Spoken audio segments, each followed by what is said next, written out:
આજરોજ સાંજે 6 વાગ્યે ઊંઝામાં રહેણાંક મકાનમાંથી ચાઇનીઝ દોરી ઝડપાઈ. પોલીસે 94 રીલ સાથે યુવાનને પકડી પાડી કાયદેસરની કાર્યવાહી હાથ ધરી હતી.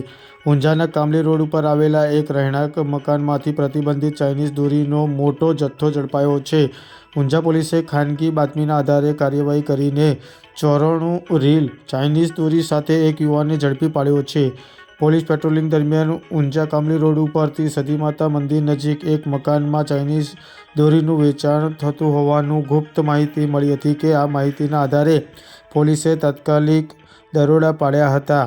દરોડા દરમિયાન પોલીસે મકાનમાંથી રૂપિયા 56,400ની કિંમતની નાયલોન ચાઇનીઝ દોરીના 94 રીલ જપ્ત કર્યા હતા. આ પ્રમાણે જયેશભાઈ જગભાઈ દેવીપૂજક ઉંમર 32 રહે ઊંઝા સતીમાતા મંદિર પાસે કામલી રોડ વિરુદ્ધ ગુનો નોંધી કાયદેસરની કાર્યવાહી હાથ ધરવામાં આવી છે.